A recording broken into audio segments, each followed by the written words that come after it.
한국을 상대로는 무엇이든 가능하다. 새로운 중국의 대표팀 감독 양코비치는 한국과의 21일 중국 홈 경기에서 반드시 이길 수 있다며 강한 자신감을 내비쳤습니다. 프레스존에서 클린스만 감독은 인터뷰에서 싱가포르에 이어 중국전 또한 조심해야 한다며 바이에른 뮌헨은 3부 리그 팀에게 저 컵 대회에서 탈락했다. 축구랑 그런 것이며 2차 예선이라고 쉽게 생각하면 안 된다. 중국전은 많이 힘들 것이다. 그들은 신체적으로 강하다. 이미 선전에 베이스 캠프를 틀고 태국과 경기를 진행 중이다. 이번 월드컵은 48개국이 출전함으로 아시아에 배정된 출전권은 8.5장으로 중국이 강력하게 대비하여 본선 출전 의사를 여러 번 밝힌 적이 있습니다. 그들은 상당히 거칠 것이라며 우리 선수들은 부상에 대해서도 철저히 맞서야 하므로 중국전 선수들이 살인 태클 등으로 거칠게 나온다면 대량 득점은 절대로 쉽지 않을 것이라 덧붙였습니다. 이를 기사화한 중국의 한 매체는 한국의 대표팀 감독은 지금 중국을 어려운 상대로 생각한다. 축구 국가대표팀이 치른 마지막 월드컵 홈 경기는 2021년 5월 30일 수저우에서 열린 괌과의 경기였다. 당시 축구 국가대표팀은 7대0으로 승리했다. 우리는 오랜 시간 홈 경기가 없었는데 이번에 드디어 컴온 차이나를 외칠 때이다.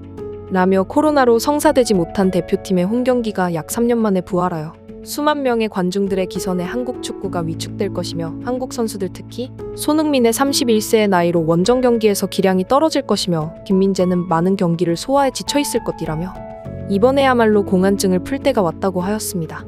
하지만 이에 중국의 매체 샤오진 스포츠의 기자는 객관적으로 볼 필요가 있다고 기사를 전하였는데요.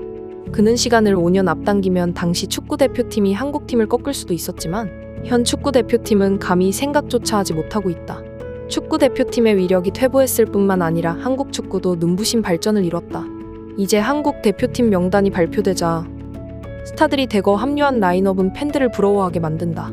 이번 로스터에는 바이에른의 철벽 수비수 김민재, 토트넘의 캡틴 손흥민, 파리에서 점점 발전하고 있는 이강인 등 유럽 선수가 무려 11명에 달하는 스타들이 즐비하다고 할 수 있다. 이들은 유럽 리그의 1위 팀들에서 뛰고 있다.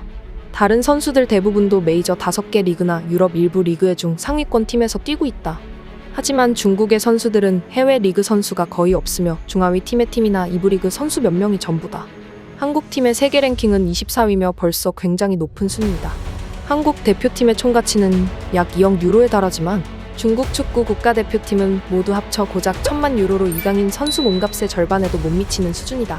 비록 홈경기지만 세계 랭킹 79위 중 국축구 대표팀과 세계 24위의 한국 축구 대표팀 사이에서 결과에 대한 긴장감은 없을 것으로 보인다.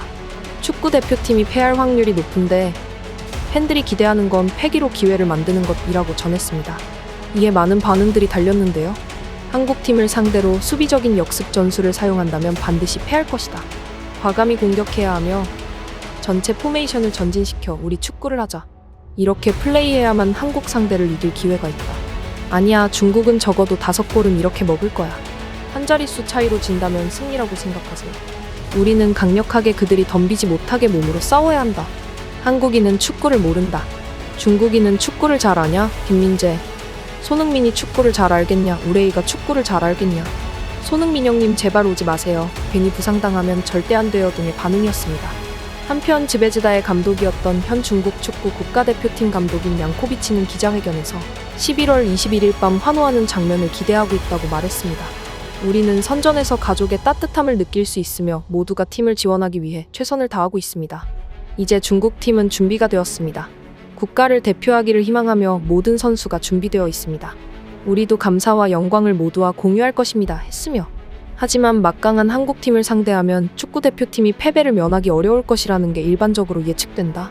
그렇기 때문에 양코비치는 모든 것이 가능하며 먼저 자신을 믿어야 한다고 말했다라고 하였고 또한 축구대표팀이 지난 월드컵 주기에 높은 승률 보너스를 설정하는 관행을 없애고 이번 예선 기간 동안 보너스를 지급하지 않겠다고 일찌감치 발표했으며 전세기를 타지도 않았고 선수들이 1등석을 타거나 5성급 호텔에 묵지도 않을 것이라 발표하였습니다.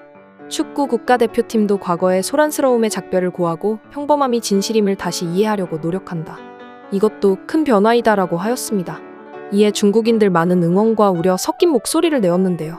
세상의 중심 중국의 대표팀인데 5성급 호텔에 자는 것은 당연하다. 보너스를 안 주면 어떻게 힘이 나서 승리를 하나? 외국 감독이 중국을 우습게 보는군. 보너스 줄 때는 잘했냐? 축구 선수는 직업이니까 급여만 줘도 된다. 한국 축구는 이제 따라잡을 수 있는 수준이 아니야. 일본을 능가하기 시작했어. 한국은 아시아에서 3위이잖아. 원래 축구는 중국에서 만든 것인데 지금은 왜 이렇지? 중국 아시아의 중심인데 선수들은 왜 그럴까? 13억 중에 11명을 왜 못 찾는 거지? 한국 축구처럼 쓸데없는 관습들을 없애야 해. 중국 축구협회는 바뀌어야 해 등의 반응을 보였습니다. 중국 축구도 이번 예선전을 시작으로 변화를 시작하고 있습니다. 아시아의 많은 나라들의 축구 수준이 올라가는 것은 아시아 탑 클래스인 한국으로서도 경쟁력이 될 것입니다. 많은 한국 감독들이 아시아의 국가대표팀에서 좋은 성적을 보이고 있는데요. 언젠가는 한국 감독이 이끄는 아시아 팀이 월드컵에서 한국과 만나는 일도 생기지 않을까 합니다. 앞으로도 해외에서의 한국 선수들의 자랑스러운 모습 받기 원하시다면 알림 설정해주시고 빠르게 받아보시길 추천드립니다. 구독, 좋아요는 여러분의 사랑이며 클릭은 무료입니다. 긴 영상 시청과 구독 감사드립니다.